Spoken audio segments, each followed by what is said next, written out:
Exam time అనగానే చాలామంది స్టూడెంట్స్కి ఎగ్జామ్ ఎలా రాస్తాను అనే భయం ఉంటుంది. ఆ సిలబస్ని కంప్లీట్ చేస్తానా చేయనా, నేను చదివిన క్వశ్చన్స్ వస్తాయా రావా, నేను ఎలా పర్ఫామ్ చేస్తాను, ఇటువంటి భయాన్ని చాలా ఎక్కువ మంది పెట్టుకుంటూ ఉంటారు. బట్ మీరు ఇప్పుడు చేస్తున్నది రివిజన్, నాట్ ద లెర్నింగ్. మీరు లెర్నింగ్ చేయట్లేదు కొత్తగా, మీరు ఆల్రెడీ నేర్చుకున్న విషయాలను రివైజ్ చేస్తున్నారు. అలాగే మీరు ఎన్నో ఎగ్జామ్స్ని రాసుంటారు ఇప్పటి వరకు. సో మీ ఒక్కసారి ఓల్డ్ అచీవ్మెంట్స్ని గుర్తు తెచ్చుకోండి. అలాగే ఆటో సజెషన్స్ ఇచ్చుకోండి. మీరు ఆటోమేటిక్గా మీరు పాజిటివ్గా కాన్ఫిడెంట్గా మారుతారు. So don't worry with the load of the syllabus. కొంచెం హెల్తీ ఫీర్ ఉండడం వల్ల కూడా మనం సరిగ్గా ప్రిపేర్ అవుతాం. ఎగ్జాక్ట్గా ఎగ్జామ్ టైం కాబట్టి ఒళ్ళు జాగ్రత్త పెట్టుకుని ప్రిపరేషన్ కోసమే కేటాయిస్తాం. ఆ ఫీర్ ఉండడం కూడా మంచిది, దాన్ని హెల్తీ ఫియర్ అంటాం. So stay positive with auto suggestions and remembering old achievements. Plan. మీరు ఆ సిలబస్ని ఎలా ప్లాన్ చేసుకోవాలి, మీ రివిజన్ మొత్తాన్ని ఎలా ప్లాన్ చేసుకోవాలి అనేది మీరు ఒక డ్రాఫ్ట్ రాసిన తర్వాత మళ్ళీ దాన్ని రివైజ్ చేసి ఫైనలైజ్ చేసుకోవాలి. దీంట్లో ప్రయారిటైజ్ చేయండి. మీకు ఏ కాన్సెప్ట్ ఇంపార్టెంట్, లేదా మీరు ఇంపార్టెంట్ వైజ్ కాన్సెప్ట్స్ని చదువుతున్నారా, లేకపోతే మీరు సిలబస్ మొత్తాన్ని కంప్లీట్ చేసే విధంగా చదువుతున్నారా, మీరు ఎలా ప్రిపేర్ అవుతున్నారో దానికి తగినట్టుగా మీరు ప్రయారిటైజ్ చేసుకోవాలి కాన్సెప్ట్స్ని. అలాగే ఎక్కువగా ఉన్నటువంటి కాన్సెప్ట్స్ ఏవైతే ఉన్నాయో వాటన్నిటిని కూడా బ్రేక్ డౌన్ చేసుకోవాలి. చంక్స్ కింద, చిన్న చిన్న పార్ట్స్ కింద బ్రేక్ డౌన్ చేసుకోవాలి.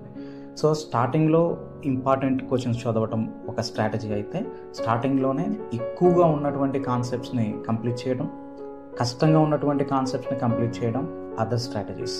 మీరు ఏ స్ట్రాటజీని ఫాలో అవుతారు అన్నది మీ వ్యక్తిగతం, అంటే మీ ఇంట్రెస్ట్ని బేస్ చేసుకుని ఫాలో అవ్వండి. అంటే కష్టమైనటువంటి అన్నీ కంప్లీట్ చేసి ఈజీ దగ్గరికి వస్తారా, లేకపోతే ఈజీవన్నీ కంప్లీట్ చేస్తూ ఉంటే మీకు కాన్ఫిడెన్స్ వచ్చి కష్టమైనటువంటి కాన్సెప్ట్ని డీల్ చేస్తారా? ఇది ఎగ్జాక్ట్గా ఎలా ఫాలో అవ్వాలి అనేటటువంటి రూల్ అయితే ఏమీ లేదు. దెర్ ఆర్ 2 అదర్ థియరీస్ ఉన్నాయి. కాకపోతే మీకు ఏది ఈజీనో అది ఫాలో అవ్వండి. ఏది ఫాలో అవుతుంటే మీరు హ్యాపీగా చదవగలుగుతున్నారో అది ఫాలో అవ్వండి. So both ways. అలా ప్లాన్ చేసుకున్న తర్వాత వాటిని రివైజ్ చేయండి. రివైజ్ చేసి మళ్ళీ మీరు finalise the plan. Plan execute చేయడానికి చాలా డిస్ట్రాక్షన్స్ వస్తూ ఉంటాయి. ఈ డిస్ట్రాక్షన్స్ అన్నింటినీ కూడా ఎలిమినేట్ చేయాలి, ఖచ్చితంగా అవాయిడ్ చేయాల్సి ఉంటుంది. సో ఫోన్ కానీ, TV, serials, music systems, other ఏదైతే మీకు డిస్ట్రాక్షన్ కలగజేస్తుందో, చాటింగ్ అవనివ్వండి, అది ఏదైనా సరే దాన్ని పోస్ట్ పోన్ చేయండి. మీ మనసుకి నేను పోస్ట్ పోన్ చేస్తున్నాను, పైగా ఇప్పుడు ఎగ్జామ్స్ జరుగుతున్నాయి కాబట్టి కొన్ని రోజులు మాత్రమే వాయిదా వేస్తున్నానని చెప్తే మీ మనసు కూడా మీ మాట వింటుంది.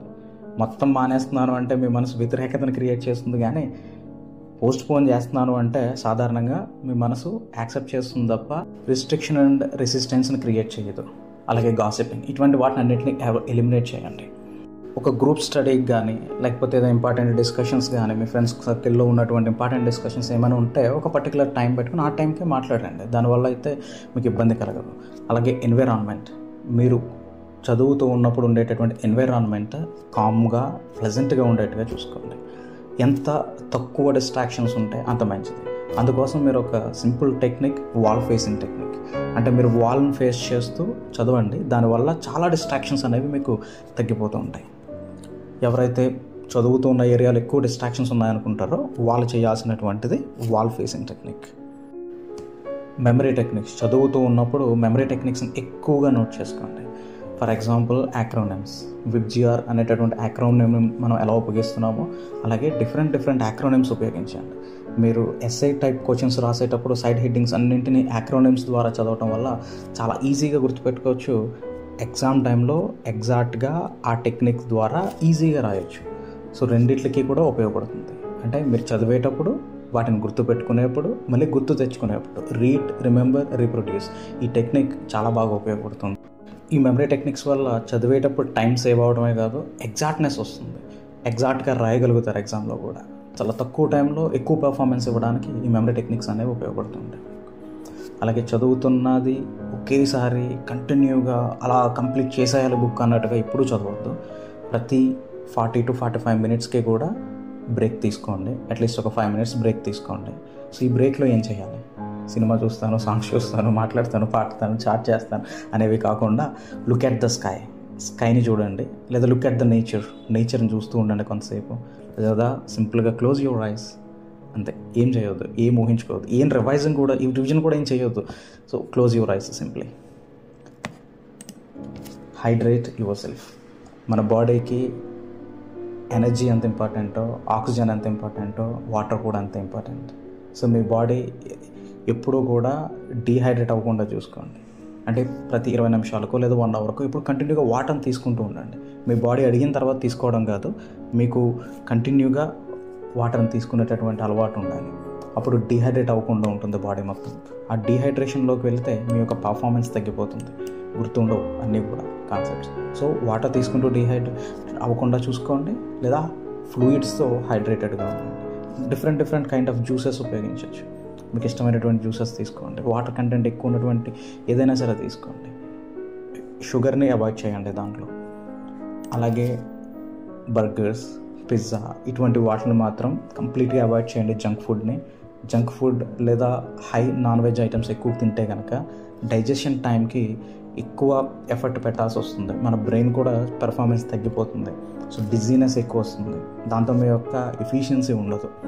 కాబట్టి ఇటువంటి ఫుడ్ని అవాయిడ్ చేసి పూర్తిగా మీరు ఫ్రెష్ ఫ్రూట్స్ లేదా cooked vegetables, have light food. అంతే, చాలా తేలిగ్గా అరిగేటటువంటిది లైట్ ఫుడ్ని తీసుకోండి. ఏ ఫుడ్ తింటే మీ బాడీ యాక్టివ్గా ఉంది, మీ మనసు యాక్టివ్గా ఉంది, మీ బ్రెయిన్ యాక్టివ్గా పనిచేస్తుందని మీకు తెలుస్తుంది అనేటటువంటి ఫుడ్ని తీసుకోండి. ఎగ్జామ్ టైంలో కూడా ఎక్సర్సైజ్ చేయండి, లేదా ప్రాణాయామ చేయండి, లేదా కొంతసేపు ఆడుకోండి. ఇదేంటి ఎగ్జామ్ టైంలో చాలా తక్కువ టైం కదా మనకు ఉండేది, చాలా ఎక్కువ ప్రిపేర్ అవ్వాలి కదా అని ఫీల్ అవ్వద్దు. ఎందుకంటే మీ బాడీ ఎంత యాక్టివ్గా ఉందో అప్పుడు మీ మైండ్ అంత యాక్టివ్గా ఉంటుంది. మీ మైండ్ ఎంత యాక్టివ్గా ఉందో మీ బాడీ ఎంత యాక్టివ్గా ఉంది, రెండింటిని బేస్ చేసుకుని మీ బ్రెయిన్ అంత యాక్టివ్గా ఉంటుంది. సో మీరు చదివిన కాన్సెప్ట్ అలా గుర్తుండాలి, మీ పర్ఫార్మెన్స్ బాగుండాలి అంటే కనుక ఖచ్చితంగా మీ బాడీ యాక్టివ్గా ఉండాలి. సో మీ బాడీ యాక్టివ్గా ఉండాలి అంటే games or sports are the best way. So ఎంతో కొంతసేపు ఆడుకోండి, దానివల్ల మీ బ్రెయిన్కి కావాల్సినటువంటి ఆక్సిజన్ అందుతుంది పూర్తిగా. అలాగే నిద్ర. చాలామంది చేసేటటువంటి బిగ్గెస్ట్ మిస్టేక్ రాత్రి నిద్రపోకుండా చదవటం. సో ఇలా నిద్రపోకుండా చదవటం వల్ల మీ యొక్క బ్రెయిన్ యొక్క ఎఫిషియన్సీ తగ్గుతుంది, మీ ఎగ్జామ్లో రాసేటటువంటి ఎఫెక్టివ్నెస్ తగ్గుతుంది, అలాగే ఎగ్జాక్ట్నెస్ కూడా తగ్గుతుంది. అంటే మీ ఎఫిషియన్సీ తగ్గిపోతుంది, ఎఫెక్టివ్నెస్ తగ్గిపోతుంది, ఎగ్జాక్ట్నెస్ తగ్గిపోతుంది. ఈ మూడు తగ్గడం వల్ల ఆన్సర్ యొక్క ఇంపాక్ట్ తగ్గి మార్క్స్ కూడా తగ్గిపోతూ ఉంటాయి. So have a sound sleep అంటే ఎంత ఎక్కువసేపు నిద్రపోయారు అనేది కాదు, నిద్రపోయినంతసేపు ఎంత డీప్ స్లీప్లోకి వెళ్ళగలిగారు, ఎంత హాయిగా ప్రశాంతంగా మీకు తెలియనటువంటి స్థితిలోకి వెళ్ళారు అన్నది చాలా ఇంపార్టెంట్. కాబట్టి అవసరమైతే morning time or afternoon time or evening time ఎప్పుడొకప్పుడు నాప్స్ కూడా తీసుకోండి, తక్కువ టైం నాప్స్ కూడా తీసుకోండి, పర్వాలేదు. Don't believe the rumours. చాలామంది రూమర్స్ని క్రియేట్ చేస్తుంటారు, పేపర్ లీకేజ్ అయిందనో, పోస్ట్ పోన్ అయిందనో, ఏవేవో రూమర్స్ క్రియేట్ చేస్తుంటారు. వాటిని వేటిని కూడా పట్టించుకోవద్దు. ఏది కాన్సెప్ట్ వచ్చిందంటే, ఇంపార్టెంట్ క్వశ్చన్ వచ్చిందంటే అని కూడా చెప్తూ ఉంటారు ఎగ్జామ్ టైంకి ఎగ్జాక్ట్గా వెళ్ళేటప్పటికి. ఏవి పట్టించుకోవద్దు. We don't know exactly. Don't think about all those unread concepts and don't think about the previous exam also. ఒకవేళ ఎగ్జామ్ కంప్లీట్ అయిపోతే కంప్లీట్ చేసినటువంటి ఎగ్జామ్ యొక్క పర్ఫార్మెన్స్ గురించి కూడా మీరు ఏ రకంగానూ కూడా పట్టించుకోవద్దు. వాటి వల్ల మీ పర్ఫార్మెన్స్ కంప్లీట్గా తగ్గిపోతుంది, చాలా ఇబ్బంది పడేటటువంటి ఛాన్సెస్ ఉంటాయి. వాటికంటే ప్రస్తుతం ఉన్నటువంటి ఎగ్జామ్ మీద, ప్రస్తుతం ఉన్నటువంటి ప్రిపరేషన్ మీద ఫోకస్ చేయండి. So SSRLTL is wishing you happy preparations with all these techniques and tips. All the best.